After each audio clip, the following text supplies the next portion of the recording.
अस्सलाम वालेकुम बच्चों, सुबह आपका पेपर हुआ है 11 एंट्रेंस का और आज हम आपके लिए डिटेल्ड एनालिसिस लेकर आए हैं इस पेपर की।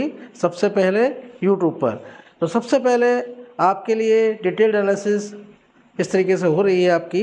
कोई आपका अभी तक डिटेल एनालिसिस लेकर नहीं आया है, सबने सिर्फ जल्दी जल्दी आंसर आपको बताए हैं। मैं आपको एक एक क्वेश्चन का सॉल्यूशन भी बताने जा रहा हूँ। तो और पेपर हम आज पूरी डिटेल में एनालिसिस करने जा रहे हैं ए वाली सीरीज़ का। और कितनी कट ऑफ रहने वाली है इस पेपर की, इस साल कितने नंबर पर आपका सिलेक्शन हो जाएगा, पेपर आसान था या मुश्किल था, पूरी डिटेल में आपको बताने जाऊंगा। तो लास्ट तक वीडियो ज़रूर देखें, कट ऑफ वगैरह आपको सब बताई जाएगी कि कितने पर आपका सिलेक्शन हो जाएगा। ठीक है, चलिए स्टार्ट करते हैं। सबसे पहले फिजिक्स हम सॉल्व करने जा रहे हैं। ये आपका पेपर ए है, पेपर सीरीज़ जो है उसकी ए है। तो सबसे पहला क्वेश्चन आपके पास, motion of an art moving uniformly. जब भी कोई चीज़ यूनिफॉर्मली मूव करती है तो उसका ग्राफ क्या होता है आपको पता है। अगर आपका डिस्टेंस टाइम ग्राफ है तो आपका ग्राफ ये होता है, लेकिन यहाँ पर डिस्टेंस टाइम ग्राफ नहीं है, यहाँ पर वेलोसिटी टाइम ग्राफ दे रखे हैं। जब वेलोसिटी टाइम ग्राफ होते हैं तो आपको हमने बताया था कि एक्सेलरेशन का होता है। तो यहाँ पर अगर आप ये लगा रहे हैं तो ये गलत लगा रहे हैं, ये यूनिफॉर्म एक्सेलरेशन का ग्राफ है। आपका आंसर आएगा बी, जो कि है यूनिफॉर्म मोशन का ग्राफ। तो इसका आंसर हो गया B. Next question, question number 2, a trajectory of a stone thrown upward is shown in the figure. When it reaches to P, which of the following has the greatest value? सबसे ज़्यादा value इसमें से किस चीज़ की होगी? तो highest point पे आपको पता है पोटेंशियल एनर्जी की वैल्यू सबसे ज़्यादा होगी। क्वेश्चन नंबर 3 है आपका, पोटेंशियल एनर्जी का आपसे रेशो पूछा जा रहा है। पोटेंशियल एनर्जी वो भी किसका? 5 किलोग्राम की एक ऑब्जेक्ट का। बिल्कुल सिंपल सवाल है। P1/P2 बराबर mg। P1 के लिए आप mgh ही लगाएंगे, जाहिर सी बात है, फॉर्मूला आपको पढ़ चुके हैं आप। ये रहा H2, m से m कैंसिल, g से g कैंसिल। H1 हमारे पास कितना है, हाइट कितनी है इसकी 4, और ये कितना है हमारे पास 6। आप इसको रिड्यूस कर दीजिए, आंसर आपका 2/3। 2/3 कौन सा है हमारे पास, ये रहा। नेक्स्ट क्वेश्चन है, एक बॉल का मास m1 है, वो v स्पीड से हिट करती है किसी दूसरी ऑब्जेक्ट को जिसका मास m2 है, जो कि रेस्ट पर है और रुक जाती है। क्या लिखा हुआ है साफ साफ, रुक जाती है, खुद रुक जाती है। चलिए ठीक है। Momentum remains conserved, speed of the second ball after collision found to be. बिल्कुल सिंपल क्वेश्चन है ये भी। फिजिक्स का कोई भी क्वेश्चन जो है वो आउट नहीं है। आपको ये पढ़ाया गया था कि m1 u1 plus m2 u2 बराबर m1 v1 plus m2 v2। देखिए कितना सिंपल है, जल्दी से देखें। m1 हमारे पास, u हमारा कितना है, शुरू की रफ्तार इसकी v थी तो हमने v लिख दिया, प्लस m2 हमारा m2 ही रहेगा, लेकिन u2 इसका क्या है, रेस्ट पर है, तो ये 0 आपका हो गया, ये तो कैंसिल हो गया पूरा ही। ये वाली जो ऑब्जेक्ट थी टकराने के बाद रुक गई, तो यहाँ पर m1 इंटू v1 हमारा 0 हो जाएगा, प्लस m2 और ये हमारा है v2। अब देखिए बिल्कुल सिंपल है, ये 0 हो गया, ये 0 हो गया, तो 0 तो हटा दीजिए आप। m1 v बराबर m2 v2, ये कहाँ जाएगा, नीचे आ जाएगा, और नीचे आते ही हमारा ऑप्शन हो गया m1/m2। This is your answer. Next question, gravitation. ये तो बिल्कुल सिंपल है, आपसे कहा जा रहा है वेट जो है 10 किलोग्राम है किसी ऑब्जेक्ट का मून पर, तो उसका वेट बताए। 10 किलोग्राम की ऑब्जेक्ट का वेट कितना होगा, तो वेट का फॉर्मूला हमने बताया था mg होता है। मास कितना है भाई, 10 किलोग्राम है, 10 किलोग्राम लगा दीजिए। जी की वैल्यू चांद पर कितनी होती है, 1.63। इसका आप मल्टीप्लाई करेंगे, आंसर कितना आएगा, 16.3। नेक्स्ट क्वेश्चन है हमारे पास कि मास दिया हुआ है हमें और बॉल एक ठोकर मारता है, वो किक मारता है प्लेयर, तो इतनी स्पीड से आगे बढ़ जाती है। तो यहाँ पर u हमें दिया हुआ है 0 शुरू में क्योंकि रखी हुई थी, v हमें कितना है 20 मीटर पर सेकेंड, और m आपको दे रखा है 250 ग्राम। चलिए खैर, आपको निकालना है वर्क, तो वर्क का फॉर्मूला हमने आपको बताया था 1/2 m v² माइनस u²। इसमें आप वैल्यूज पुट करेंगे, v की वैल्यू आप लगाएंगे, कितनी है हमारे पास, m की वैल्यू हमारी कितनी है, m की वैल्यू मैं लगाता हूँ जल्दी से। m की वैल्यू हमारे पास है 250 ग्राम, हमें 250 ग्राम नहीं चाहिए, हमें किलोग्राम में चाहिए, तो 1000 ये पे लगा दीजिएगा। यहाँ पे U2 0 हो जाएगा, तो सीधे V की वैल्यू लगा दीजिए। V की वैल्यू कितनी है 20 का स्क्वायर। अब इसको आप सॉल्व कर लीजिए, बस आपका आंसर आ जाएगा। इसका आंसर क्या आएगा आपका 50 जूल। ओके, नेक्स्ट क्वेश्चन है आपके पास कि एक लकड़ी की राफ्ट है जिसकी डेंसिटी आपको दे रखी है और इसका वेट भी, आपका वजन भी दे रखा है 120 किलोग्राम, ये पानी में तैर रही है। अब आपसे कहा जा रहा है इस पर कितना वेट रख देंगे ये डूब जाए पानी के अंदर। तो बिल्कुल सिंपल सा सवाल है, डेंसिटी वाला ही। तो सबसे पहले आपको क्या निकालना है, डेंसिटी के फॉर्मूले से ही। डेंसिटी बराबर क्या होती है, density equal to mass upon volume. तो पहले आप क्या निकालेंगे, वॉल्यूम ऑफ वोट निकाल दीजिए जल्दी से। फॉर्मूला क्या बन जाएगा आपके पास, मास अपॉन डेंसिटी। और मास हमें कितना दे रखा है 120 और डेंसिटी हमें दे रखी है 0.6 इंटू 10 की पावर 3। जब इसका आप सॉल्व करेंगे तो 0.2 मीटर क्यूब आपका ये आंसर आ जाएगा वॉल्यूम का। फिर आपको जब किसी चीज़ को पानी में डुबोते हैं तो जाहिर सी बात है पानी डिस्प्लेस होता है, तो हमें क्या करना पड़ेगा, उस पानी का वेट निकालना पड़ेगा। तो अब हमें क्या निकालना है, मास ऑफ वाटर डिस्प्लेस्ड। और इसको निकालने के लिए आपको कुछ नहीं करना, जो आपका वॉल्यूम है इसका हो, जो पानी का डिस्प्लेस करा है उसका हो, बराबर ही होगा। पानी की डेंसिटी आपको लगा देनी है, वी आपको दे रखा है कितना आया 0.2 और पानी की डेंसिटी होती है 1000। इसको आप सॉल्व करेंगे तो आपका आंसर आ गया 2 किलोग्राम। ये तो आपका टोटल वेट है जो इस पर रखा जा सकता है। इस टाइम हमारा वेट कितना है 120, कितना और रख सकते हैं, तो सीधा सीधा 200 में से इस 120 को माइनस कर दीजिए, आपका आंसर आ गया 80। ओके, चलिए नेक्स्ट क्वेश्चन है आपके पास। एक डॉग बार्क कर रहा है और उसकी फ्रिक्वेंसी कितनी है 5 किलोहर्ट्ज। अगर स्पीड ऑफ साउंड आपको दे रखा है 330 है और बीच में कोई ऑब्स्टेकल, कोई रुकावट मौजूद है उससे 10 किलोमीटर की दूरी पर, तो इको उसको कितनी देर बाद सुनाई देगी, उसकी इको जो है भौंकने की कितनी देर बाद आएगी। तो आपको पता है सिंपल सा आपको साउंड का जो सवाल है और डिस्टेंस यहाँ पर आप देख रहे हैं कि डबल हो जाता है, तो टाइम हमें निकालना है। फॉर्मूला वही रहेगा, डिस्टेंस बराबर क्या होता है स्पीड इनटू टाइम। यहाँ पर हमें टाइम निकालना है लेकिन डिस्टेंस आप देख रहे हैं डबल हो गया है, तो हम सीधे सीधे 2D लिख देंगे, 2D upon s equal to t. अब डिस्टेंस कितना है लगा दीजिए जल्दी से, डिस्टेंस कितना है हमारा 10 और स्पीड कितनी है हमारे पास, आ गई भाई 330। और जब आप इसको सॉल्व करेंगे तो आपका आंसर आएगा 0.06 सेकेंड्स। ओके, बिल्कुल सिंपल सवाल था।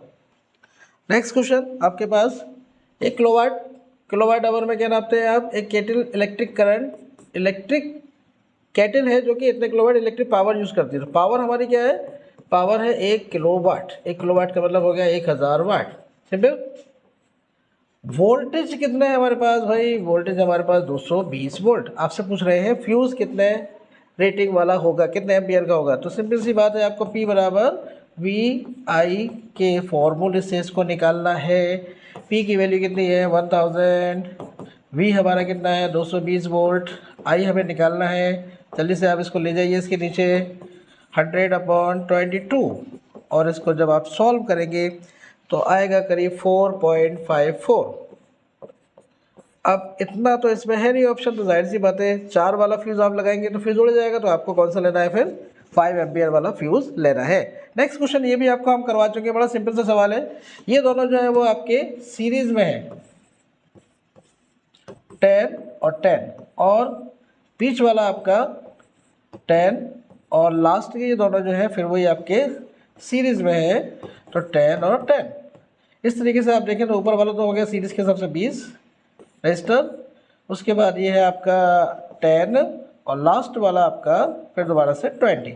जब इसका आप निकालेंगे 1/r करके 1/r 1/20 प्लस 1/10 प्लस 1/20, तो आपका आंसर आएगा। इसको सॉल्व करने के बाद एलसीएम आप लेंगे 20, 1 + 2 + 1, टोटल हो गया 4/20, 5। Your answer will be 5 ohm. Next question है डायनामो। डायनामो क्या करता है, डायनामो मीन्स जनरेटर होता है, यानी कि ये क्या करेगा मैकेनिकल एनर्जी को इलेक्ट्रिकल एनर्जी में कन्वर्ट करेगा। नेक्स्ट क्वेश्चन, ये भी आपका रटा सवाल है जो आपको हम करवाते रहते हैं हर वक्त। तो इसका सीधा सा आंसर होता है इनटू द पेज। मैग्नेटिज्म वाला सवाल है। फिजिकल प्रोसेस जिसके जरिए रेनबो बनता है, यानी इंद्रधनुष बनता है। अब इंद्रधनुष जो है वो आपको बताया हमने, इंद्रधनुष इंटरफेरेंस, डिफ्रैक्शन, रिफ्रैक्शन, तो आपको पता है डिस्पर्जन ऑफ लाइट, लाइट के बिखरने की वजह से क्या बनता है, इंद्रधनुष बनता है।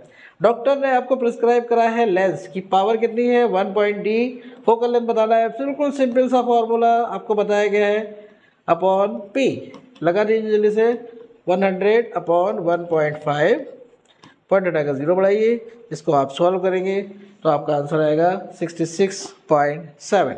Next question, law of reflection किसके लिए ट्रू है, प्लेन मिरर के लिए सिर्फ, कॉनकेव मिरर के लिए, कॉन्वेक्स के लिए, सभी तरह के रिफ्लेक्टिंग सरफेस के लिए, किसी भी तरह का रिफ्लेक्टिंग सरफेस हो सब पर लागू होता है लॉ। जो भी लॉ बनाए जाते हैं साइंस में ऐसा नहीं होता कि किसी एक पर लागू होंगे, सभी पर लागू होते हैं।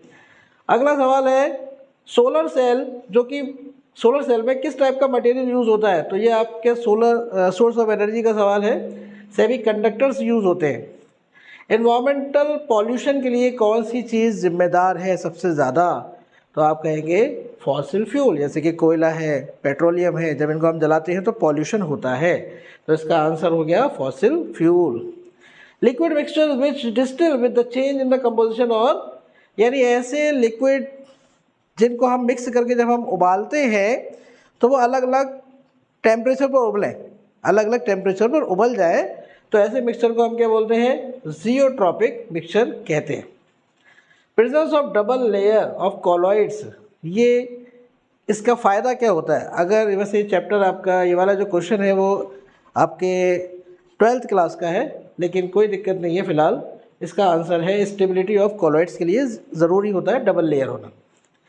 Ratio of radii of second and first orbit of hydrogen atom according to Bohr's model, तो इसका देखिए आंसर जो होता है, इसका आंसर बिल्कुल सिंपल सा है कि आर एन डायरेक्टली प्रोपोर्शनल होता है एन स्क्वायर के। यहाँ पर एन का मतलब है नंबर ऑफ ऑर्बिट, तो यहाँ पर हमसे साफ साफ सा रेशो पूछा जा रहा है। बहुत ही आसान सवाल है। पहले आपसे कहा जा रहा है सेकेंड, उसके बाद कहा जा रहा है फर्स्ट, तो R2 अपॉन R1 बराबर हो जाएगा हमारे पास N2 अपॉन N1 का होल स्क्वायर। N2 हमारे पास यानी दूसरी ऑर्बिट, और ये 1, और इसका स्क्वायर करेंगे आप तो 4 अपॉन 1। रेशो कौन सा हो गया हमारे पास 4:1। ओके, नेक्स्ट क्वेश्चन है आपका कि which of the following has the minimum flocculating power, सबसे कम चार्ज जिस पर भी होगा वही है आपकी इसका आंसर। सबसे कम चार्ज किस पर है, अब आप देख सकते हैं किस पर है सबसे कम चार्ज, ए पहले पे, तो ए वाला आपका आंसर हो गया। क्रिस्टलाइन सॉलिड जो होते हैं उनके अंदर इनमें से कौन सी प्रॉपर्टी शो नहीं होती। क्रिस्टलाइन सॉलिड जो होते हैं वो आपके, वैसे ये चैप्टर जो है आपका 12th क्लास का है, ये भी उसके वैसे सवाल दे दिया है ये, तो अभी इसका जवाब कौन सा है, तो इसमें आप कहेंगे एनाइसोट्रॉपी। चलिए, तो समझ रहे हैं आप केमिस्ट्री के कुछ क्वेश्चन हाँ आपके लिए आउट है क्योंकि वो क्लास 12th से डाल दिए गए हैं। वेव नंबर का सिंबल ये होता है और 1 अपॉन लेम्डा, ये एक्चुअल में आपका फिर वही बात, ये आपका 11 का क्वेश्चन है।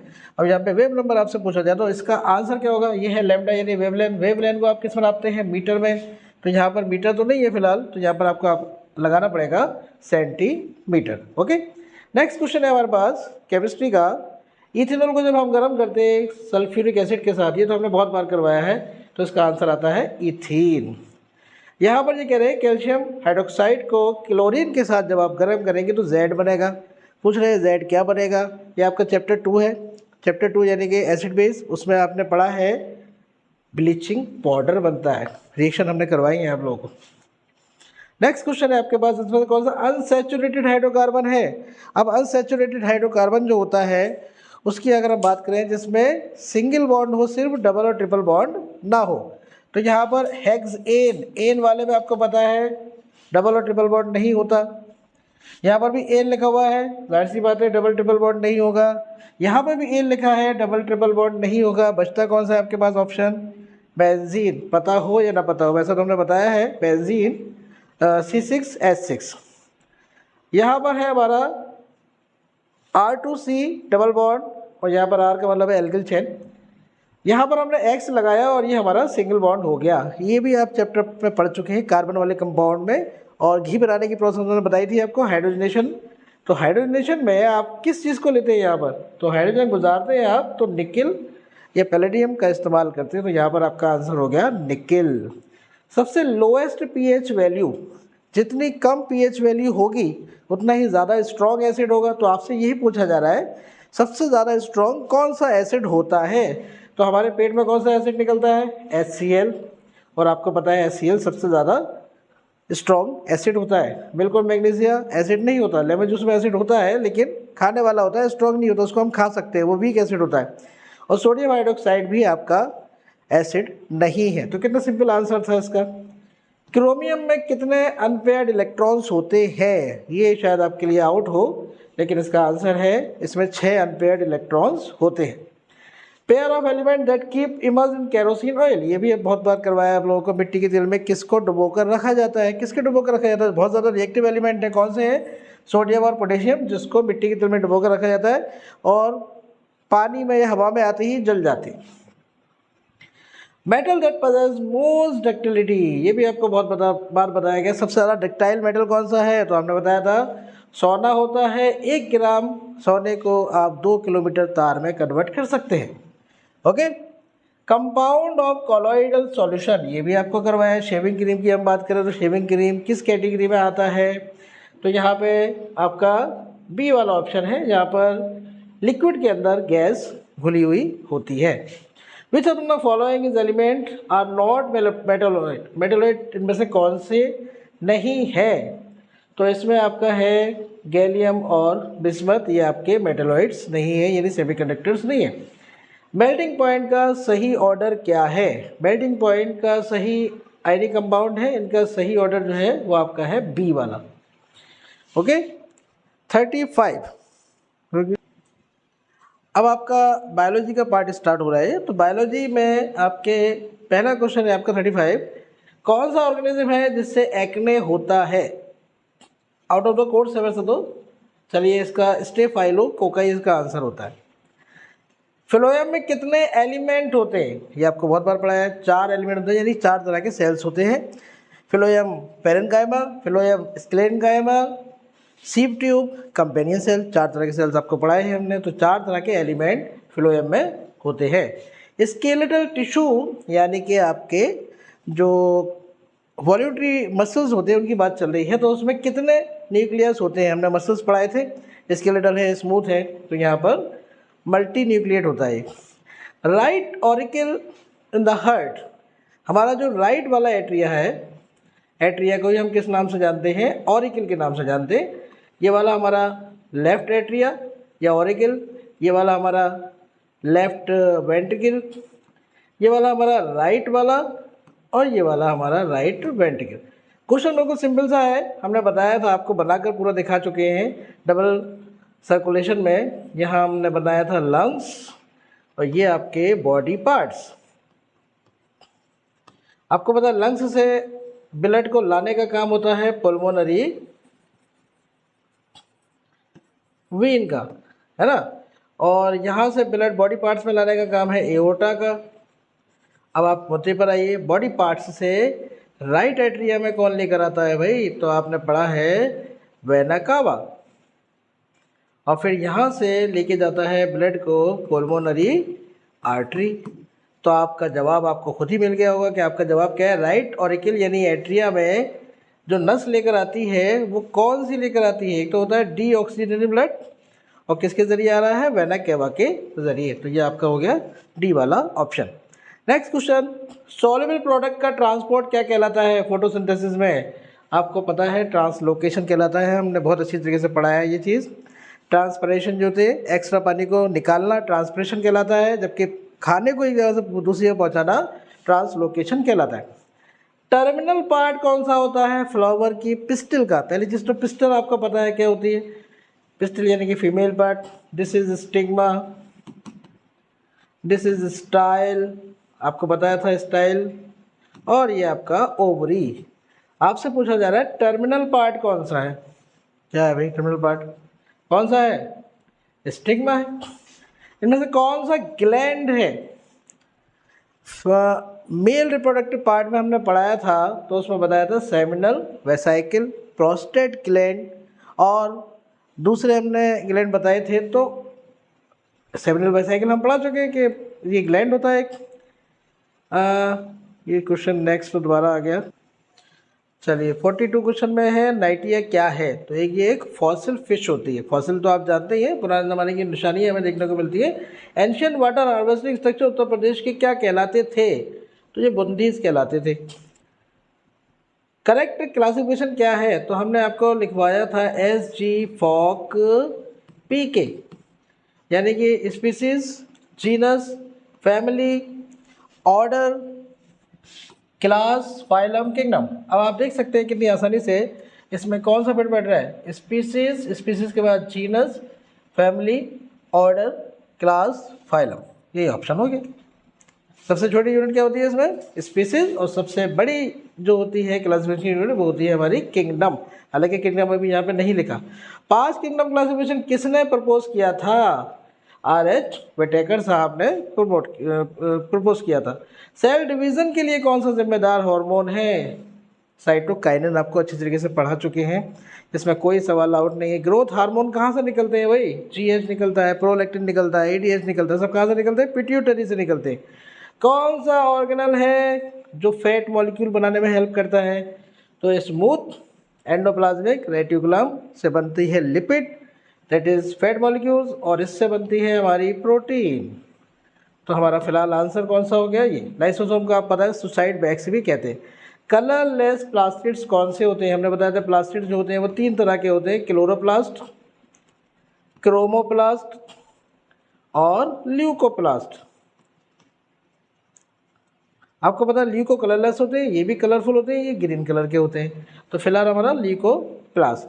कौन सा सेल ऑर्गेनल है जिसका अपना जेनेटिक मटेरियल होता है, बहुत बार पढ़ाया आप लोगों को डिटेल में, अच्छी तरीके से बार बार याद करवाया। ये अपना जेनेटिक मटेरियल यानी कि अपना DNA होता है, अपना राइबोसोम होता है। कौन सी गिनती के दो ही है हमारे पास, एक तो है माइटोकॉन्ड्रिया, दूसरा हमारे पास क्या होता है प्लास्टिड्स यानी कि क्लोरोप्लास्ट, उसके अंदर अपना DNA होता है और अपना राइबोसोम्स होता है।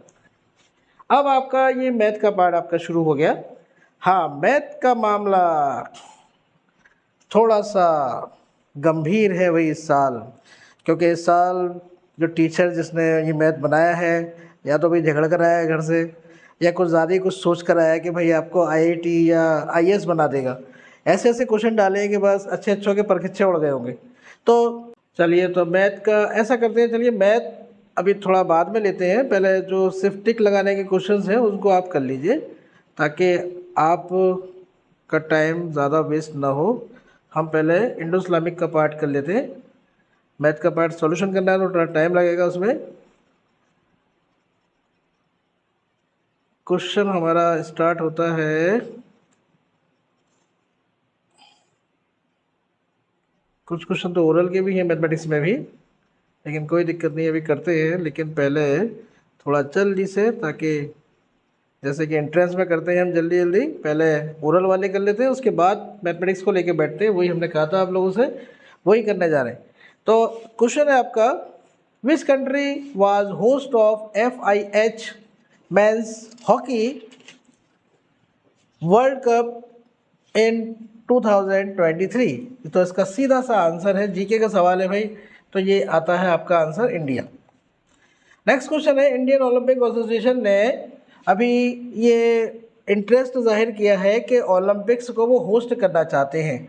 इस क्वेश्चन में थोड़ी सी मुझे कुछ गलती लग रही है, क्योंकि समर ओलंपिक्स की अगर हम बात करेंगे तो समर ओलंपिक्स का तो इसमें ऑप्शन मिल रहा है हमें कि 2032 में ये कहा है इन्होंने कि समर ओलंपिक का हम करना चाहते हैं इंडिया में, लेकिन यहाँ पे लिखा हुआ है सिर्फ ओलंपिक्स।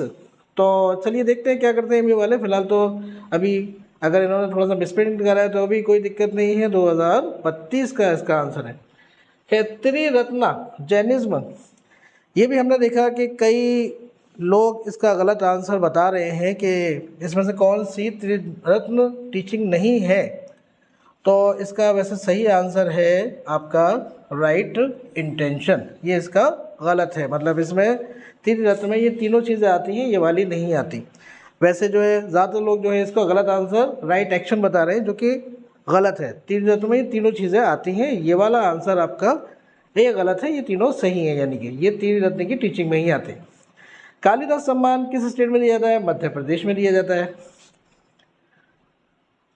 वीडियो लाने में इसलिए थोड़ी सी देर हुई क्योंकि हमें अच्छी तरीके से डिटेल कंफर्म करना था कि हम जो आपको बताएंगे बिल्कुल सही बताएं, और इसके लिए थोड़ा सा वक्त भी लगता है, तो इसीलिए थोड़ा सा टाइम आपका वीडियो लाने में हो गया। पूरा डिटेल में हम सॉल्यूशन भी इसीलिए कर रहे हैं आपको दिखाने के लिए कि किसका आंसर क्या है। Book playing to win is written by, ये किताब किसने लिखी? तो ये साइना नेहवाल ने लिखी। Complete, neither of the two pens, English में हमने सबको पढ़ाया, तो इंग्लिश में बताया था अगर नाइदर लिखा होता है तो आपको सिंगुलर यूज़ करना होता है। सिंगुलर यूज़ करना है तो यहाँ पे सिंगुलर वैसे भी देखिए एक ही है, यहाँ पे सिंगुलर का इस्तेमाल करेंगे। नेक्स्ट क्वेश्चन, सबसाइड का मतलब क्या है? सबसाइड का मतलब है टू बिकम काल्मर एंड क्वाइटर, यानी खामोश हो जाना। Next question, when I was a student, जब मैं एक स्टूडेंट था, I visit the library frequently, मैं लाइब्रेरी जाया करता था। तो आदत की बात है, तो हमने मॉडल्स पढ़ाए थे आपको और हमें बताया था यूज टू कहाँ लगाते हैं? आदत के लिए लगाते हैं, तो हमने ये भी पढ़ाया है आपको। Assassin shot the leader a gun, देखिए जब किसी चीज़ से काम करा जाता है तो उससे पहले विद लगाया जाता है, तो बहुत से लोगों ने बाई लगा दिया होगा। बाई काम करने वाले के साथ लगाते हैं, जिस चीज़ से आप काम कर रहे हैं उससे पहले विद लगता है, तो यहाँ पे लगेगा विद।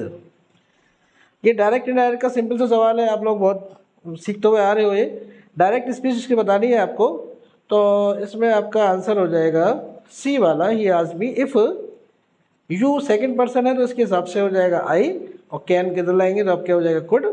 तो आई कुड एक ही में दिख रहा है और किसी में तो है नहीं, तो फिलहाल यही आंसर हो गया। नेक्स्ट क्वेश्चन है आपके पास, बाबा फरीद। अब देखिए हो सकता है ये क्वेश्चन डिलीट हो जाए, इसका आंसर भी इसमें इन्होंने ठीक से नहीं दिया है, पूरा कंफर्म नहीं दिया है। एक्चुअल में बाबा फरीद किसके शिष्य थे, किसके स्टूडेंट थे, ये पूछा जा रहा है। बाबा फरीद बख्तियार काकी के स्टूडेंट थे, लेकिन यहाँ पे कोई ऑप्शन बख्तियार काकी का नहीं है। बख्तियार काकी किसके स्टूडेंट थे? वो मोइनुद्दीन चिश्ती के स्टूडेंट थे। और बाबा फरीद के स्टूडेंट कौन थे? वो निज़ामुद्दीन थे। तो अगर देखा जाए तो वैसे तो क्वेश्चन गलत है ये। अब देखते हैं, उन्होंने हो सकता है शिष्य के जो भी गुरु थे उनके भी गुरु का नाम लगा दिया उन्होंने, तो उसके हिसाब से अगर देखें तो मोइनुद्दीन चिश्ती आपका हो सकता है। लेकिन वैसे बाबा फरीद एक्चुअल में किसके स्टूडेंट थे? तो आप कहेंगे बख्तियार काकी के थे। बख्तियार काकी किसके थे? मोइनुद्दीन चिश्ती के थे। और इनके बाबा फरीद के कौन थे शिष्य, यानी कि स्टूडेंट? तो निज़ामुद्दीन औलिया थे। ओके, तो मैंने आपको कंफर्म कर दिया, हो सकता है ये डिलीट हो जाए। ओके, नेक्स्ट क्वेश्चन है, ऑटोबायोग्राफी ऑफ फिरोजशाह तुगलक, ये किस नाम से जानी जाती है? फतूहाते फिरोजशाही के नाम से ही जानी जाती है। नेक्स्ट है, मौलाना अबुल कलाम आज़ाद का ऑटोबायोग्राफिकल वर्क क्या है? इसमें भी थोड़ा सा कन्फ्यूज़न है कि देखिए गुबार भी है और तस्करा भी आता है, तो इस क्वेश्चन में भी कन्फ्यूज़न पैदा कर दिया है। इन क्वेश्चन में वैसे गुबार है आपका सही आंसर है। तस्करा भी इन्होंने लिखी है मौलाना अबुल कलाम आज़ाद ने, वो भी इनकी बायोग्राफी ही मानी जाती है। गोल गुम्बद कहाँ पर है, किस शहर में है? आप कहेंगे बीजापुर में, पढ़ा है आपको। खालिक बारी किसकी नज़म है? अमीर खुसरो की नज़म है। शेख अहमद सिरहिंदी वो किस ऑर्डर के थे? सोहरावर्दी या आपके, कहाँ गया हमारा क्वेश्चन? हाँ, शेख अहमद सिरहिंदी किस ऑर्डर में आते हैं? तो आप कहेंगे नक्शबंदी सिलसिले से जुड़े हुए। आगे है, सर सैयद अहमद खान को आखिरी मुग़ल बादशाह ने कौन सा खिताब दिया था? तो आरिफ जंग के नाम का ये खिताब इनको दिया गया था। असबाब बगावत हिंद, जिसमें इन्होंने 1857 की जो बगावत हुई थी उसके बारे में जिक्र किया कि उसकी वजह क्या थी, अंग्रेज़ों के खिलाफ बगावत क्यों हुई, मुसलमानों का क्या रोल था, उसके बारे में किताब लिखी गई थी। किसने लिखी थी? सर सैयद अहमद खान ने लिखी थी। खुतबात अहमदिया ये सर सैयद अहमद खान ने लिखी थी, बताइए क्यों लिखी थी? तो ये भी हम पढ़ा चुके हैं। सर विलियम मूर ने जो हुजूर के बारे में किताब लिखी थी उसका जवाब देने के लिए ये किताब इन्होंने सर सैयद अहमद खान ने लिखी थी, इसीलिए ये लंदन भी गए थे। एम्बिशियस आर्किटेक्चरल प्रोजेक्ट दीन पनाह ये किसने शुरू करा था, किसने करवाया था? तो आप कहेंगे शेर शाह सूरी। तो इस तरीके से देखिए ये हमारे क्वेश्चंस हो गए। अब आते हैं मैथ के डिटेल सॉल्यूशन पे। तो इस वीडियो को लास्ट तक देखिएगा अगर आप जानना चाहते हैं कि किस मैथ के क्वेश्चन का आंसर क्या है और कैसे आया, क्योंकि कई लोग इस को गलत भी बता रहे हैं कुछ आंसर्स को। तो आज हम आपको बिल्कुल डिटेल में और सॉल्यूशन करके दिखाएंगे कि किसका आंसर क्या आने वाला है। ओके, चलिए मैथमेटिक्स का पार्ट आपको समझाने के लिए हमने थोड़ा सा जल्दी जल्दी लिख लिया है थोड़ा सा, ताकि आपको जल्दी जल्दी समझा सके। यहाँ पर पूछा जा रहा है कितनी बार 6 डिजिट जो है 6 आएगा एक किताब में जिसमें 639 पेजेस हैं। तो देखिए बड़ा सिंपल तो नहीं कहूँगा बच्चों के लिए। यहाँ पे देखिए आप खुद सोचिए, 1 से लेकर 99 तक कितनी बार 6 आएगा। 1 से लेकर 99 तक, 1 से 10 तक ही आप देखें तो कितनी बार आएगा, 6 आएगा, एक बार आया। फिर 10 से 20 आप गिनेंगे तो 16 आता है, तो दूसरी बार आ गया। ऐसे करके आप गिनेंगे, फिर 26 आएगा, फिर 36 आएगा, फिर 46 आएगा, है ना। तो इस तरीके से आप देखेंगे तो 1 से 99 तक कुल मिलाकर 10 बार आता है। लेकिन एक चीज़ और आप जो भूल जाएंगे, 61, 60, 61, 62 ऐसे आप देखेंगे तो 6 तो हर बार आ रहा है ना। तो कुल मिलाकर 1 से 100 तक आपका 10 बार और आएगा 60 में। तो कुल मिलाकर 1 से 99 तक आपका आएगा 20 बार 6। अब 1 से 99 तक कितनी बार आ रहा है, यानी कि 20 बार। ऐसे ही 100 से 199 तक भी कितनी बार आएगा, 20 बार। 200 से 299 तक 20 बार। 300 से 399 तक 20 बार। 400 से 499 तक 20 बार। और आपके पेजेस हैं 639, तो इसका मतलब 500 से 599 तक भी 20 बार। कुल मिलाकर कितनी बार आया, 1 2 3 4 5 6, 6 बार 20 बार आएगा। तो 6 से आपने मल्टीप्लाई कर लिया, कुल मिलाकर 120 बार तो यही हो गया। फिर आते हैं 600 से लेकर 639 तक कितने बार आएगा, तो इसको आप काउंट करेंगे तो कुल मिलाकर 40 बैठता है। 40 बार बैठेगा, क्योंकि 6 गिनेंगे आप, फिर 6 के बाद 601, 602, तो ये 6, ये वाला जो 6 है वो गिनती आप जब करेंगे तो 40 बार आ जाएगा। उसके बाद यही तरीका वही जो मैंने बताया, 1 से 10, 10 से 20, 20 से 30, 30 से 40 बार। 1 2 3 4 बार ये और आ जाएगा, यानी 4 और जोड़ दीजिए, 44 हो गया टोटल। 120 तो ये था, 44 ये था, टोटल मिलाकर हमारा कितना हो गया, 164, 164 टाइम्स। ठीक है ना। तो इतनी बार हमारा 6 आएगा। ये हमने आपको सॉल्यूशन करके दिखा दिया। नेक्स्ट क्वेश्चन है आपके पास, घड़ी की सुई 12 बजे एक बार बोलती है, 1 बजे 2 बार बोलती है, 2 बजे 3 बार बोलती है, ऐसी बोलती चली जाती है। तो भाई सीधी सी बात है, ये एपी का सवाल है आपका। यहाँ पर 12 बजे कितनी बार बोली, 1 बार। 2 बजे 1 बजे 2 बार। ऐसे करते करते जब आपका नेक्स्ट 12 बजेंगे तो कितना हो जाएगा, 12 टाइम्स हो जाएगी।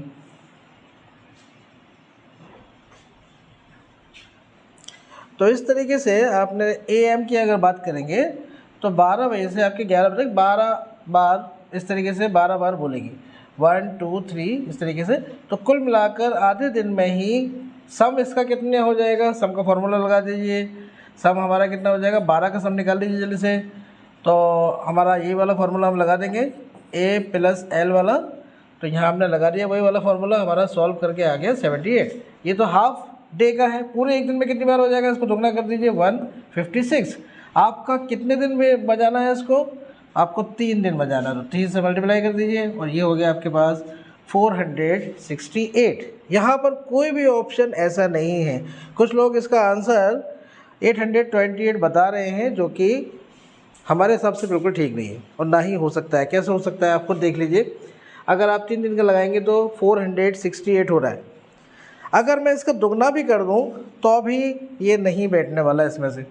तो इसका मतलब ये आपका क्वेश्चन हो गया है गलत। इसका मतलब ये क्वेश्चन होगा डिलीट। चलिए देखेंगे, आपको दिखाएंगे हम कि एमयू में ये क्वेश्चन डिलीट होता है या नहीं होता है। ये डिलीट होगा क्वेश्चन, ठीक है। तो क्वेश्चन क्योंकि ये गलत दिया हुआ है, बाकी सब लोग जो है इसका आंसर ये बता रहे हैं, जबकि ये आंसर नहीं आ सकता है इसका। जैसे हमने पूरा आपको कैलकुलेट करके भी आपको दिखा दिया, ठीक है ना। तो ये क्वेश्चन डिलीट होगा, ये गलत क्वेश्चन है। चलिए नेक्स्ट क्वेश्चन है आपका, क्वाड्रेटिक इक्वेशन आपको दे रखी है और ग्राफ दे रखा है, ग्राफ यानी कि पैराबोला दे रखा है।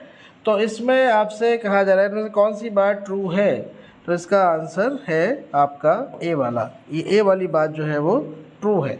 ओके, ये हम पढ़ा चुके हैं आपको। अगला है 2 डाइसेस आपने फेंकी, प्रोबेबिलिटी बताइए डाइस का जो सम है या तो 4 हो या 4 से कम हो, ये तो आउटकम हो जाएंगे आपके पास। प्रोबेबिलिटी किसकी बतानी है हमें, जिसमें 2 शो हो रहा है, वो भी एक डाइस पर खाली। अब जब हम लूडो को दाने को फेंकेंगे 2 बार तो हमारे पास आउटकम क्या क्या सकता है, या तो 1 1, 1 2, 1 3, 2 1, 2 2 3 1। हमें कौन से लेने हैं? वही लेने हैं जिनका सम 4 या 4 से कम हो। तो 4 से कम 1 2 1 1 1 2 1 3, यानी इन सब का आप टोटल देखेंगे तो 4 या 4 से कम बैठेगा, उससे ज़्यादा के नहीं लेने हैं। आप सोचेंगे 2 3 ले लें तो इसका सम जो है वो 5 हो जाएगा, तो ये नहीं लेना आपको। तो आपके टोटल आउटकम कितने हो गए? 1 2 3 4 5 6। तो 6 तो आपने नीचे लिख दिया। अब इन्होंने एक शर्त और लगा दी, सिर्फ एक डाई पर 2 हो। अब सिर्फ 2 एक बार आया, वो किस में है? 1 और 2, दो ऑप्शन में है। काट के आपका आंसर आ गया 1/3। तो आपका ऑप्शन हो गया डी वाला ऑप्शन। इसमें देखिए आप वैल्यूज़ पुट कर लीजिएगा इसके अंदर जब आप वैल्यूज़ पुट करेंगे तो इसका आपका आंसर आएगा, आंसर आ जाएगा -2। ठीक है। तो अगला क्वेश्चन है हमारे पास 56। इसमें आपसे कहा जा रहा है, क्वेश्चन थोड़ा सा टिपिकल बना दिया इन लोगों ने, वैसे तो क्वेश्चन आपके पास करे हुए हैं। यहाँ पे पूछा जा रहा है कि 52 और 43 की अगर पावर ये है तो इनकी यूनिट डिजिट क्या आएंगे मल्टीप्लाई करने के बाद? Unit digit. तो आप देखिए इसको क्वेश्चन को कैसे करना है। यूनिट डिजिट आप 2 को आप लें तो 2 की पावर 1 हो या 2 हो या 3 हो या 4 हो या 5 हो, यानी 97 तक आप पावर लगाएंगे। फिलहाल अगर मैं 2 की पावर 1 लगाता तो आंसर आएगा 2, 2 की पावर 2 लगाएंगे तो 4, 2 की पावर 3 लगाएंगे तो 8, 2 की पावर 4 लगा देंगे तो हम 16, 2 की पावर 5 लगाएंगे तो दोबारा से 32, यानी यूनिट प्लेस पर फिर दोबारा से 2 आ जाएगा। इसका मतलब ये हुआ कि हर 4 नंबर के बाद दोबारा से वही सेम नंबर रिपीट करेंगे। इसका मतलब ये साइकिल हो गई 4 वाली। तो यहाँ पर आप 4 की जो गिनती मैं बता रहा हूँ आपको ध्यान रखें। तो यहाँ पर आपको करना क्या है, हर 4 के बाद क्या रिपीट करना है? दोबारा से यही गिनती रिपीट कर जाएंगी। तो आपको क्या करना है, इस 4 से इस 97 को आपको डिवाइड करना है। पहले तो जो पावर है इसकी डिवाइड करना है। 4 से आपने डिवाइड करा तो आंसर क्या है आपका? रिमाइंडर कितना बचा? 1। जो भी रिमाइंडर बचेगा वो आपको इस 2 की पावर लगा देनी है। क्या लगा देना है? 2 की जगह पर पावर की फॉर्म में लिख देना है। तो 2 की पावर 1, यानी कि आंसर आ गया 2। ऐसे ही जब हम इसके लिए करेंगे तो 3 है लास्ट में, तो 3 की हम जब करके देखेंगे, t की पावर 1, 3 की पावर 2, 3 की पावर 3, 3 की पावर 4, 3 की पावर 5, 5 करेंगे तो दोबारा से देखिए 3 रिपीट शुरू हो गया। कितने के बाद रिपीट हुआ? वही 4 के बाद, यानी 4 से इसको आप इसकी पावर को आप डिवाइड कर देंगे। 4 से डिवाइड करेंगे पावर तो हमारे पास कोई भी रिमाइंडर नहीं बचता। जब कोई भी रिमाइंडर नहीं बचेगा इसका मतलब सीधे सीधे हमें 3 की पावर लगानी है 4। अच्छा, 2 की पावर 1 लगाएंगे तो आंसर क्या आ रहा है 1, 3 की पावर 4 लगाएंगे तो आंसर आएगा 81। 81 में यूनिट प्लेस पर है हमारा 1, तो इस 2 को और इस 1 को आपको मल्टीप्लाई करके आपका आंसर आ गया 2 1 जा, क्या आंसर आएगा इसका? 2 आ जाएगा। ठीक है। नेक्स्ट क्वेश्चन आता है आपके पास, length of chord of a circle is 16। Chord की जो लंबाई है वो कितनी है? 16 है और 15 सेंटीमीटर अवे है। ये आपका कितना है? 15 है। अच्छा, ये हम सवाल आपको कई बार करा चुके हैं। अगर पूरी कॉर्ड 16 है तो ये हाफ कितनी हो गई? 8 हो गई। 15 और 8, हमें पहले ये निकाल देना है जल्दी से। ये आप निकालेंगे तो जो हमारा निकल कर आएगा 17। पाइथागोरस थ्योरम से आप निकाल दीजिए, इन दोनों को आप प्लस करिए तो कितना आंसर आएगा आपका? 17 आ जाएगा। फिर जब ये 17 है तो भाई ये भी कितनी लाइन होगी? 17 ही होगी, सिंपल सी बात है। फिर उन्होंने कहा एक और कॉर्ड हमने बनाई है दूसरी, जो कि 8 सेंटीमीटर दूरी पर है। अगर ये 17 है और ये दूरी जो है वो कितनी है? 8 है। तो देखिए इस ट्राइंगल को आप देखें, एक साइड 8 थी और दूसरी साइड 15 थी, तो आंसर कितना आ गया था? 17। 17 कैसे आया? दोबारा इसको बता देता हूँ मैं आपको जल्दी से। 8 का स्क्वायर प्लस 15 का स्क्वायर आप जब सॉल्व करेंगे तो इसका स्क्वायर रूट निकल कर आएगा 17। तो यहाँ पर इस ट्राइंगल में एक साइड 17 है, दूसरी 8 है, तो तीसरी वाली साइड हमारी कितनी आएगी? 15 आ जाएगी। सिंपल सी बात है। अगर ये 15 है तो 15 और 15, टोटल आंसर हमारा कितना हो गया? 30। कितना सिंपल सवाल था ये। नेक्स्ट क्वेश्चन है हमारे पास, perimeter of square which is described in semi circle. Semi circle के अंदर एक स्क्वायर आपने बना दिया जिसका रेडियस है सेमी सर्किल का कितना? 10 सेंटीमीटर। तो इसका सीधा सा एक फार्मूला होता है। फार्मूला क्या होता है? ये हमने थोड़ी सी फिगर आपको बना के दिखा दी। अगर स्क्वायर की साइड हमारी ए है तो ये सेंटर है हमारा, तो इसकी आधी हो गई ये वाली पूरी साइड जो है, ये कितनी हो गई? A/2। और ये आप देख रहे हो यहाँ से यहाँ तक की दूरी जो है वो रेडियस हो गई। अगर मैं पाइथागोरस थ्योरम से लगाऊंगा इसको, पाइथागोरस थ्योरम लगाने के बाद मेरा ए का फार्मूला जो बनकर आएगा वो ये आ जाएगा। तो आपको कुछ नहीं करना है, ए के फार्मूले में इस वैल्यू को पुट कर देना है। ए क्या फार्मूला क्या है? ए बराबर 2r/√5। आर की जगह आप आर की वैल्यू लगा दीजिए। इसको सॉल्व करेंगे तो हमारा आंसर आ गया साइड का, खाली साइड निकल के कितनी आ गई हमारी? 4√5। अब हमसे पूछा जा रहा है पेरीमीटर। अब पेरीमीटर का मतलब क्या होता है, चारों साइड का जोड़, तो इसको 4 से आप मल्टीप्लाई कर लीजिए जल्दी से, तो आंसर हमारा क्या आ जाएगा 16√5। नेक्स्ट क्वेश्चन बड़ा सिंपल सा है, यहाँ पे कह रहे हैं बी की वैल्यू क्या क्या होगी अगर 6 से आपको इसको डिवाइड करना है। 6 से आपको अगर डिवाइड करना है तो आपको पता होना चाहिए कि जो नंबर 6 से डिवाइड होगा वो 2 और 3 से भी डिवाइड हो जाएगा। यानी अगर कोई नंबर 2 और 3 से डिवाइड हो जाता है तो वो 6 से भी डिवाइड हो जाएगा। तो यहाँ पे ये पूछा जा रहा है बी की जगह क्या होगा, तो यहाँ पर 1, 5, बी की जगह आपका कोई भी इवन नंबर भी हो सकता है, यानी जो 2 से डिवाइड हो जाए, या खुद 6 से भी डिवाइड हो ही जाएगा, जाहिर सी बात है कोई ऐसा नंबर हो सकता है। तो इसका ऑप्शन होगा आपके पास ए और सी, यानी कि डी ऑप्शन। नेक्स्ट क्वेश्चन है आपके पास, बड़ा लेंथी क्वेश्चन है। ये कह रहे हैं कि ट्राइंगल का एरिया बताइए जो अंदर है, किसके अंदर, एक सर्किल के अंदर है, तो सर्किल के अंदर है, वो सर्किल क्या है, एक स्क्वायर के अंदर है, यानी इसके ऊपर क्या है, एक स्क्वायर है, और जो स्क्वायर आपने कैसा बनाया है, मिड पॉइंट को जोड़कर, किसके मिड पॉइंट को जोड़कर, एक और स्क्वायर के मिड पॉइंट को जोड़कर, जिसकी साइड एक्स है। वाह भाई वाह, सवाल देने वाले भी बड़े काबिल है भाई, है। यानी ये तो वही हो गया, खंबे के ऊपर खंबा, खंबे के ऊपर खंबा, खंबे के ऊपर खंबा, यानी कि वाह क्या बैलेंस है। तो यहाँ पर आपको पूछा जा रहा है इस ट्राइंगल का एरिया, इसका एक फार्मूला सीधा सा होता है, इसका फार्मूला हमारा ये होता है, जिसको आप याद कर लीजिए, सॉल्व करने में बहुत टाइम खर्च हो जाएगा इसके अंदर। नेक्स्ट क्वेश्चन है हमारे पास, XYZ 3 डिजिट का नंबर है। 3 डिजिट समझते हैं आप, 3, 5, 8, ये आपका 3 डिजिट का नंबर हो गया। तो यहाँ पर ये कह रहे हैं 3 डिजिट का आपका ये नंबर है, और अगर हम इस तरीके से इसको रिवर्स कर देते हैं तो हमारा इन दोनों का जो फ़र्क आता है वो 90 आता है। चलिए 90 आता है, चलिए कोई बात नहीं। अब ऐसे XY की जो वैल्यूज़ हैं वो कितनी हो सकती हैं, how many possible values exist for digit X and Y। XY की क्या क्या वैल्यूज़ हम लगा सकते हैं, चलिए करके देख लेते हैं सवाल। XYZ और YXZ दोनों का जो डिफरेंस है वो कितना है, 90 है। अब आप देख रहे हैं 1s, 10s, 100, ये किस पर है, 100 पर, तो मैंने इसको लिख दिया 100x, ये 10s पर है तो हमने इसको 10y लिख दिया।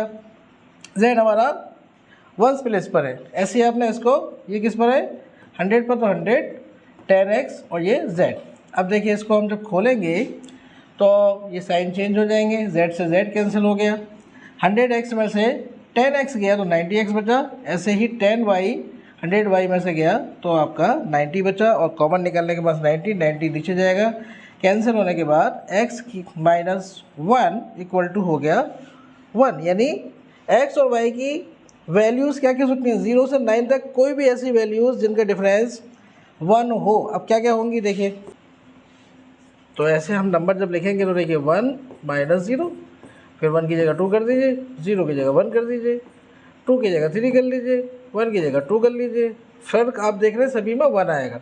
फिर आपके पास 4, 3, 5, 4, 6, 5, 6 के बाद हमारा 7, 6, फिर 8, आपके पास 7 है, और लास्ट आपका हो गया 9, 8। इसको मिला के आप देखिए 1, 2, 3, 4, 5, 6, 7, 8, 9, ऐसे कितने ऑप्शन आपके पास आ रहे हैं, 9 ऑप्शन आ रहे हैं।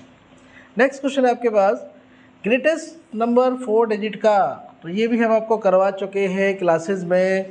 ग्रेटेस्ट 4 डिजिट का नंबर बताइए, हमने 6 डिजिट का बताया था, ये 4 डिजिट का है, तो ये 4 डिजिट का यहाँ पर आया है और छोटा आ गया, हमने आपको और बड़ा क्वेश्चन करके दिखाया था, 6 डिजिट का हमने करके दिखाया था।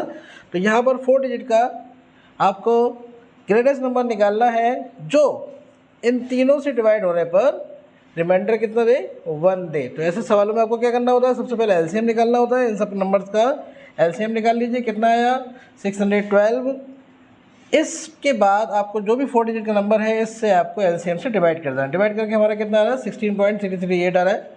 इसको आप लगभग क्या मान सकते हैं, 16 मान सकते हैं। अब कुछ नहीं करना है, ये 16 और आपका जो हमारा एलसीएम था उन दोनों को मल्टीप्लाई कर लीजिए, जो भी आंसर आएगा उसमें रिमाइंडर कितना है हमारे पास 1, उसको ऐड कर देना है। तो जब ऐड करेंगे तो हमारा आंसर कितना आया 97, 93। नेक्स्ट क्वेश्चन है हमारे पास, इसमें पूछा जा रहा है सबसे बड़ा कौन सा है। तो देखिए दिखने में तो ये आपको लग रहा होगा बड़ा, लेकिन एक्चुअल में जो ये है वही सबसे बड़ा है। नेक्स्ट क्वेश्चन है आपके पास, price of a diamond is proportional to the square of its weight and the diamond is broken down into 4 pieces in such a manner, यानी एक डायमंड है हमारे पास, उसकी कीमत जो है उसके वेट के स्क्वायर के बराबर। चलो होगी खैर, डायमंड को हमने तोड़ दिया 4 पीस में एंड इस तरह से इसको तोड़ा है कि इन सब के चारों पीसेस का जो रेशो आ रहा है 1 2 3 4 आ रहा है। वाह भाई वाह, ऐसा लग रहा है ये आज तो सारे काम करवा के रहेंगे। लॉस कितना रुपए का हो गया? If the broken diamond gives loss of rupees 1,40,000 then what was the original price of the diamond. बहुत लेंथी क्वेश्चन है, आपको मैं सीधा इसका बस आंसर बता रहा हूँ। इसका आंसर आएगा 2 लाख इसका ओरिजिनल प्राइस था। इसको जब हम सॉल्व करेंगे तो इसका आंसर आता है हमारे पास cot की पावर 4 एंड 10 की पावर 4। ओके, नेक्स्ट क्वेश्चन है हमारे पास, a right circular cone has a height 6 centimetre. एक कॉन है जिसकी हाइट कितनी है? 6 सेंटीमीटर है। उसको हमने 2 पीसेस में काटा है जो कि पैरेलल है बेस से। ये 2 पीस आपने कर दिए, वैसे 1 पीस होता है, यहाँ पे 2 पीसेस इन्होंने कर दिए। एक को तो काटा 1 सेंटीमीटर की हाइट पर, उसके दूसरे को काटा है 3 सेंटीमीटर की हाइट पर बेस से। तो अब आपसे पूछा जा रहा है रेशो क्या होगा इनके वॉल्यूम्स का। सवाल देखा आपने, कैसे कैसे स्पेशल सवाल आपके लिए डाले गए हैं। तो इसका आंसर आपका आएगा कुल मिलाकर नेक्स्ट, तो इसका आंसर जो आएगा आपका वो फर्स्ट वाला आएगा, ए वाला। नेक्स्ट क्वेश्चन है, नंबर एक हमारा 20% बढ़ा दिया गया, फिर कह रहे हैं कि अगर ओरिजिनल नंबर हमने वापस लाए तो बताइए कितना रिडक्शन हुआ, कितने परसेंट रिडक्शन हमने करा है। The increased number is to be reduce by, कितना कम करना पड़ेगा। देखिए आप सोच रहे होंगे कि 20% हमने बढ़ाया तो 20% ही कम करना पड़ेगा ओरिजिनल नंबर लाने के लिए, ऐसा नहीं होता। आपने 100 लिया, 100 का 20% कितना हो गया? 120। अब मैं चाहता हूँ उसको ओरिजिनल पोजीशन पर ले आऊँ, तो ओरिजिनल पोजीशन पर लाने का मतलब क्या है? मुझे करना पड़ेगा इसको 100 पर लाना पड़ेगा। 100 को लाने के लिए कितना कम करना पड़ेगा? 20। अब आपको 20 को परसेंटेज में बदल देना है, जैसे 20 ऊपर ओरिजिनल हमारा इस टाइम क्या माना जाएगा? 120 नीचे इंटू 100, और जब इसको आप सॉल्व करेंगे तो आपका आंसर आएगा 16 2/3। ओके, तो बड़ा सिंपल सा सवाल है, ऐसा कोई मुश्किल सवाल नहीं है, करे हुए सवाल है। यहाँ पे कह रहे हैं 3 ट्राइंगल की साइड जो है XYZ है, इसमें से कौन सी बात गलत है? हमेशा याद रखिए किसी भी ट्राइंगल की 2 साइड का सम हमेशा तीसरी से ज़्यादा ही बैठेगा। किसी भी साइड को आप जोड़ लीजिए, 2 साइड का सम हमेशा तीसरी से ज़्यादा बैठता है। इसका मतलब ये हुआ 2 साइड का डिफरेंस हमेशा कम बैठेगा तीसरी साइड से। अब इसमें ये 2 साइड है, ज़्यादा है Z से, तो ये तो सही है, चलो ये बात तो सही है। यहाँ पर 2 साइड है Y से ज़्यादा है, ये बात भी सही है।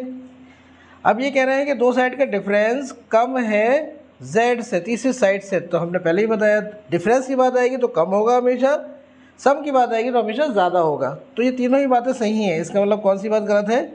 ये वाली बात गलत है। नेक्स्ट क्वेश्चन, ये भी करा हुआ सवाल है आपका सिमिलर ट्राइंगल का। एरिया ट्राइंगल का आपको दे रखा है ABC, दूसरा कौन सा है हमारे पास? DEF, ये हम करा चुके हैं, एक्स्ट्रा हमने सारे क्वेश्चंस करवाए थे एक्स्ट्रा में। तो सिमिलर ट्राइंगल होगा तो आपको पता है किसके बराबर होता है? इसकी साइड ले लीजिए आप और इसका स्क्वायर कर लीजिए, ये सीधा सा फॉर्मूला है। ABC हमारा कितना है? 9 स्क्वायर, 9 लगा दीजिए जल्दी से। और एरिया DEF का कितना है? 16 लिख दीजिए। BC हमें पता है बिल्कुल पता है 20.1, एंड EF हमें निकालना है। यहाँ से पावर हटाएंगे तो उस पर क्या लगा देंगे? रूट लगा देंगे। इसका आंसर हो गया 3/4 इक्वल टू 2.1/EF। अब तो इसको आप सॉल्व कर ही लेंगे, अब कुछ बच्चा नहीं इसमें, तो इसका आंसर आने वाला है 2.8। मल्टीप्लाई करिएगा तो उसका यही आंसर आएगा। ठीक है, 3 से ये कैंसिल हो जाएगा और 4 ऊपर जाएगा तो मल्टीप्लाई होकर आ जाएगा। एक बैग में 1 रुपये है, 50 पैसे हैं और 25 पैसे के कॉइन्स हैं। इनके वैल्यूज़ का रेशो, ध्यान देना सवाल है, वैल्यूज़ का रेशो 30 है, 11 है और 7। टोटल कॉइन कितना है हमारे पास? 480। अब ये पूछ रहे 50 पैसे के कितने सिक्के हैं आपके पास। चलिए, तो इस क्वेश्चन में करना क्या है, मैं देखिए 30 मान लीजिए 30 रुपये मुझे बनाने, तो 1 रुपये के कितने सिक्के चाहिए मुझे? 30 ही चाहिए, तो 30x, तो ये हो गए मेरे 1 रुपये के सिक्के। उसके बाद 50 पैसे हैं हमारे पास, तो 50 पैसे के कितने सिक्के चाहिए मुझे कि 11 हो जाए, 11 रुपये बन जाए। तो देखिए 11 का डबल करना है यहाँ पे, ये गलती आपने करी होगी। तो यहाँ पे हमारे 11 के कितने हो गए 22x लिखेंगे आप इसको। ऐसे ही आप देखिए 25 पैसे की बात करें तो 1 रुपये में 25 पैसे कितनी बार आते हैं 4 बार में, तो हमें इसको 4 से मल्टीप्लाई करना पड़ेगा। 7 चौक 28, तो 28x ये हो गए। अब इन सबको ऐड करिए पहले, ये सारे मिलाकर कितने के बराबर बैठने चाहिए 480 के बराबर बैठना चाहिए। सबको ऐड करो तो कितना हो गया हमारे पास 0 और ये 80x, 80x कितने के बराबर होगा 480 के। 80 का जाएगा नीचे, 80 नीचे जाने के बाद आपका आंसर आ गया 6। लेकिन ये 6x की वैल्यू आई है। 50 पैसे के कितने सिक्के हैं आपके पास, ये है, ये कितने के थे 50 पैसे के। अब आपको क्या करना है, कुछ नहीं करना है, 22 से इस 6 को मल्टीप्लाई कर लीजिए और आपका आंसर आ जाएगा, कौन सा आना चाहिए 12, आपका आंसर आना चाहिए 134। सिंपल। नहीं 6 12 होते हैं भाई, 6 12 होते हैं, तो इसका मतलब ये हो गया 132 आएगा, सॉरी। ओके, तो मल्टीप्लाई करने में जल्दी से हमसे गलती हो गई। अब इसमें बहुत ही सिंपल सवाल है आपका, ये बहुत बार हाई स्कूल का करा हुआ क्वेश्चन है, ये हमने करवाया है बहुत बार। तो इसमें करना क्या है आपको, इसमें ये पूछा जा रहा है, इसको अगर हम डेसिमल में कन्वर्ट करेंगे तो कितने के बाद पॉइंट आएगा। तो हमेशा देखा करो ये पावर देखा करो, 5 की पावर कितनी है 4, यहाँ पे 3 है। ज़्यादा वाली पावर के हिसाब से देखना है, ज़्यादा पावर यानी इसको 4 के बाद पॉइंट लगाना है, बस सिंपल सी बात है। कितने के बाद पॉइंट लगाना है 4 के बाद, हो गया काम खत्म। इसमें क्या कह रहे हैं आपके पास, कंडीशन कौन सी है, सिंपल सा चैप्टर है, चैप्टर 3 के हिसाब से इसको कंडीशन निकालेंगे जल्दी से। x की वैल्यू क्या है हमारी 1 और यहाँ पे कितनी है -1, यहाँ पर 2/-6, यहाँ पर 5/1। अब देखिए ये आपका हो गया बराबर, तो a1/a2 बराबर b1/b2 नहीं है बराबर c1/c2। ये कौन सी कंडीशन में होता है, ये आपको पता है, होता है नो सॉल्यूशन में। इसका बिल्कुल शॉर्ट ट्रिक हम बता चुके हैं। शॉर्ट ट्रिक क्या होती है, शॉर्ट ट्रिक बिल्कुल सिंपल सी है। इसको आप क्या करें, 57 लिखा तो 57 लिख दिया पहले आपने। जितने पर पावर नहीं लगी, जितने पर रूट नहीं है, जितने पर बार नहीं है, उतना कितने पर बार नहीं है 0 पे नहीं है, तो 0 आप लिख दीजिए इधर। टोटल कितने नंबर पर बार है 2 नंबर पे, तो आपको क्या करना है 2 बार 9 लिख देना है। 3 पर बार हो तो 3 बार लिख देना है। अब इसको मैं कहूँ सॉल्व करके बताओ आंसर क्या आएगा, लो आ गया, है कितना सिंपल। Next question, quadratic polynomial equal roots के लिए डी बराबर आपको क्या बताया गया 0 के बराबर होता है। 0 के बराबर होता है तो b² बराबर b² माइनस -4ac बराबर क्या होता है 0, आपको सभी को पता है। चलिए b² इक्वल टू 4ac इधर चला गया। अब देखिए हमें पूछा जा रहा है, बताइए यहाँ पर कौन सी बात सही है। आपको पता है b की वैल्यू मैं कुछ भी लगा लूँ, स्क्वायर करने के बाद क्या होगा, ये प्लस का हो जाएगा। लेकिन यहाँ पर दोनों वैल्यू क्या होनी चाहिए माइनस की, तभी प्लस रहेगा। अगर आपकी एक वैल्यू माइनस की होगी, जाहिर सी बात है, तो ये आंसर प्लस में नहीं आएगा। तो इसमें से कौन सा ऑप्शन सही है, आपको पता है दोनों बराबर होने के लिए आपका C और A दोनों का सेम साइन होना चाहिए। तो जैसे हमने बताया कि देखिए ये दोनों का साइन क्या होना चाहिए, सेम आना चाहिए। सेम कैसे आएगा, देखो दोनों प्लस होंगे तो भी आंसर प्लस में आ जाएगा, दोनों माइनस होंगे तो आपको पता है माइनस होने के बाद मल्टीप्लाई करने के बाद क्या आंसर आता है, फिर प्लस का हो जाता है। तो प्लस करने के लिए या तो दोनों सेम साइन होना चाहिए या फिर दोनों सेम साइन होना चाहिए, मतलब ये। नेक्स्ट क्वेश्चन हमारे पास, अब इसको डिवाइड करें हम इससे तो आंसर क्या आएगा, रिमाइंडर कितना आएगा। बिल्कुल सिंपल क्वेश्चन है, 5 + 2x बराबर 0। ये आपको क्वेश्चन हम करा चुके हैं। x बराबर -5/2 ये वैल्यू आ गई x की। अब x की वैल्यू जब मैं इसमें पुट करूँगा इस इक्वेशन में, x की पावर 3 + 3x² + 3x + 1 = 0। अब इसमें वैल्यू जो पुट करिए तो हमारा आंसर क्या आने वाला है, इसका आंसर आएगा हमारा पास 27/8 माइनस का या प्लस का, तो हमारे पास -27/8 ये हमारा आंसर आ जाएगा। नेक्स्ट क्वेश्चन है हमारे पास, ये बड़ा लेंथी क्वेश्चन दिया है साहब। ए काम करता है 18 दिन में, बी करता है 9 दिन में, सी करता है 6 दिन में। भाई वैसे तो ये वाला क्वेश्चन है, ए काम करता है 18 दिन में तो 1/18 हो गया, बी काम करता है 9 दिन में तो 1 दिन का काम हो गया 1/9, सी काम करता है 6 दिन में तो 1/6 हो गया।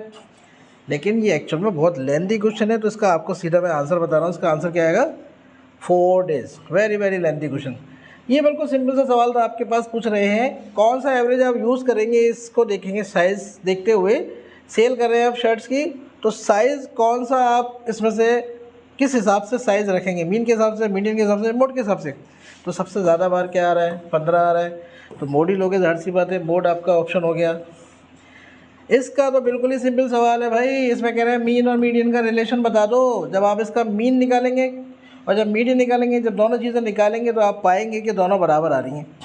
आप इसका मीन निकालो, मीन का मतलब क्या होता है, देखो मीन तो ऐसे निकाल सकता हूँ मैं, ये मीन जोड़ेंगे आप, 3 से 3 कैंसिल हो गया, 1 से 1 कैंसिल हो गया, अरे लो हो गया काम ख़त्म। टोटल कितना नंबर है, 1 2 3 4 5 6 7 8, लीजिए साहब आंसर क्या आ गया, 1/2। अब मैं कहता हूँ उसका मीडियन निकाल दो, ये पहले से भी ऑर्डर में है, कुल मिला के इन दोनों को आप जोड़ेंगे, किसको जोड़ना है हमें देखते हैं, 1 2 3 4 5 6 7 8, 8 है तो 4 और यानी -1 + 0 और इसको 2 से डिवाइड करेंगे, आंसर क्या आ गया, 1/2। क्या देखा आपने, मीन और मीडियन दोनों बराबर आ रहे हैं, मीन और मीडियन दोनों बराबर आए तो ऑप्शन कौन सा हो गया हमारे पास, ये वाला। ये सिंपल सा क्वेश्चन था भाई। कॉस्ट टेबल की 125 ज़्यादा है किससे, चेयर की कीमत से। तो इन्होंने कहा टेबल की कीमत कितनी है, 125 ज़्यादा है। टेबल की कीमत को आपने क्या मान लिया, टेबल को तो मान लिया आपने x, चेयर को आपने मान लिया y। कंडीशन क्या है भाई, x क्या है, इस y से, इस y का 1/3 यानी y/3, उससे कितना ज़्यादा, 125 ज़्यादा। लो साहब, सवाल में सवाल नहीं है, आप इसको डर के मारे छोड़ाए, यह कराए तो बहुत अच्छी बात है। इसको आप मल्टीप्लाई कर दीजिए, कितना हो जाएगा, ये आपका हो जाएगा 375 और यहाँ पे 3 और ये x, 3 उठ के जब इधर आएगा तो मेरे ख्याल से तो यही आना चाहिए, शायद यही आना चाहिए, बिल्कुल यही आना चाहिए। इतना सिंपल क्वेश्चन था, आप लोग डर गए सवाल देखकर। माना कि क्वेश्चन इन्होंने उल्टे सीधे डाल दिए, लेकिन आपको जो क्वेश्चन आते थे वो तो आपको करना चाहिए ना। नेक्स्ट क्वेश्चन है पी इक्वाडिस्टेंस, इक्वाडिस्टेंस वाला क्वेश्चन है। यहाँ क्या करें, कोऑर्डिनेट x के वो दोगुने हैं y के कोऑर्डिनेट से, यानी अगर आप इसको 2x मानते हैं तो इसको x मान लीजिए। और इक्वाडिस्टेंस वाला सवाल है, इसका आंसर आएगा 16:1। इसके बाद के हम सारे क्वेश्चन हम पहले ही करा चुके हैं, तो उम्मीद है आपको समझ में आया होगा कि किस तरीके से सॉल्यूशन, मैंने पूरा सॉल्यूशन ही आपको करके दिखा दिया हर सवाल का। इस वीडियो को ज़्यादा से ज़्यादा लोगों में शेयर करें। अब सबसे इम्पोर्टेंट चीज़, इस साल कट ऑफ क्या रहने वाली है, आप लोग सोच रहे हो कट ऑफ क्या रह सकती है। तो पेपर का अगर लेवल देखा जाए तो मैथमेटिक्स की अगर हम बात करें तो बहुत टफ मामला इन्होंने कर दिया, बहुत आउट क्वेश्चन दे दिए इन्होंने, तो मैथमेटिक्स ख़राब दिया। उसके बाद थोड़ा सा केमिस्ट्री में इन्होंने गड़बड़ करी, उसके बाद बाकी ओवरऑल जो है सही है। पेपर इतना मुश्किल भी नहीं था, मुश्किल था मैथमेटिक्स का पार्ट। मैथमेटिक्स आपका बहुत ही इन्होंने लेंथी ऐसा क्वेश्चन दे दिए जो आपसे ना हो सके। तो कट ऑफ के मामले में जो एक्सटर्नल बच्चे हैं उनकी इस साल 50 से 55 तक में सिलेक्शन होने के चांसेस हैं। इंटरनल की अगर हम बात करें तो कम से कम ये मान लीजिए 35 से लेकर 40 तक का उनका सिलेक्शन इंशाल्लाह हो जाएगा। ठीक है, तो और दुआ करते रहिए, देखते हैं आगे क्या होता है। लेकिन जहाँ तक हमारा अंदाज़ा है तो इस साल कट ऑफ कम रहने वाला है, क्योंकि पेपर का लेवल थोड़ा सा हार्ड है, इन्होंने बहुत ज़्यादा मैथमेटिक्स के मामला थोड़ा ख़राब कर दिया। ठीक है, वीडियो को हमारे लाइक और शेयर करना ना भूलें, सब्सक्राइब करना ना भूलें चैनल को। Thank you very much.